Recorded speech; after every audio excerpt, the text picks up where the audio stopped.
দর্শক, আমরা এই মুহূর্তে যাচ্ছি জিয়াউর রহমানের যে সমাধিস্থল, সেখানে আপনারা দেখতে পাচ্ছেন যে এখানে কিন্তু আইন শৃঙ্খলা রক্ষাকারী বাহিনী সহ সাধারণ উৎসুক জনতাকে কিন্তু এই মুহূর্তে যেতে দেওয়া হচ্ছে।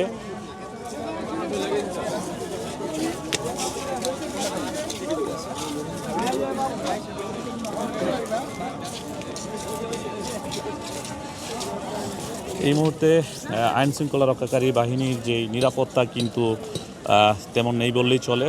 উৎসুক যে জনতা তারা কিন্তু জিয়াউর রহমানের মাজারের পরিদর্শন করতে যাচ্ছে, আপনারা দেখতে পাচ্ছেন।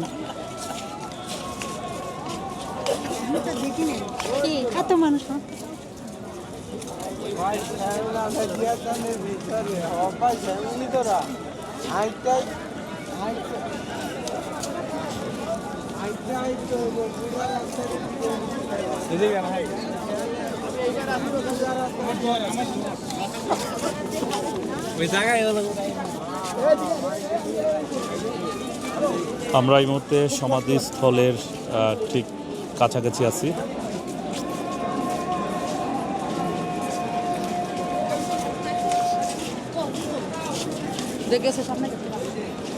আপনারা দেখতে পাচ্ছেন যে এখানে কিন্তু নারী পুরুষ সহ আগত জনসাধারণ কিন্তু এই মুহূর্তে একদম জিয়াউর রহমানের যে সমাধিস্থল রয়েছে সেখানে রয়েছে। আমি একটু দেখানোর চেষ্টা করব। এই হচ্ছে জিয়াউর রহমানের সমাধিস্থল।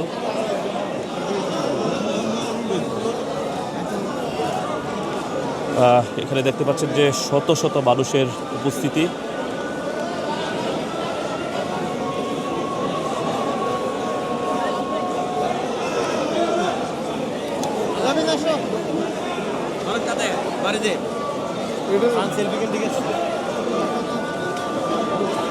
একটু আগেই কিন্তু তারেক রহমান তার বাবার যে সমাধিস্থল আছে সেখানে জিয়ারত করেছেন এবং বিভিন্ন নেতাকর্মী সহ বিপুল সংখ্যক নেতাকর্মী সহ কিন্তু তারেক রহমান জিয়াউর রহমানের তার পিতা জিয়াউর রহমানের যে কবর কিন্তু জিয়ারত করেন এবং জিয়ারত শেষে কিন্তু তিনি আমরা যতটুকু দেখেছি যে তিনি কিন্তু সাভারের যে স্মৃতিসৌধ রয়েছে সেখানে গিয়েছেন।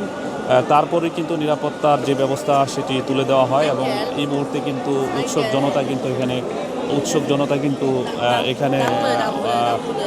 জনতা কিন্তু এখানে আপনারা দেখতে পাচ্ছেন যে ভিড় করছে এবং পরিদর্শন করছে।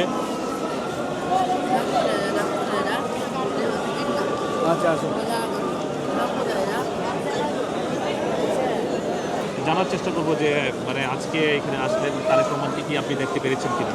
হ্যাঁ, তারেক রহমানকে দেখতে পেরেছি এবং খুবই ভালো লেগেছে। ওনার যে এখানে যে ওনার যে বাবার মাজার জিয়াউর রহমানের মাজার জিয়ারতের উদ্দেশ্যে উনি এসেছেন এবং আমরাও ফুল দিয়ে ওনার মাজার জিয়ারত শেষ এবং উনি এখন এখান থেকে বের হয়ে গেছেন। উনি চলে গেছেন সাভারের উদ্দেশ্যে জাতিসৌধ। মানে হ্যাঁ, অনুভূতি হচ্ছে উনি যে আসছে এখানে আমার কাছে খুবই ভালো লাগছে এবং এই জিও উদ্যান উন্মুক্ত করে দিয়েছে। সকল মানুষের যে ঢল এবং এখানে আনন্দ উপভোগ করতেছে এবং এখানে কবর জিয়ারতের উদ্দেশ্যে সবাই যে একসাথে আসছে, আমাদের কাছে খুবই ভালো লাগছে। নিরপেক্ষ, সত্য প্রকাশে আপোষহীন।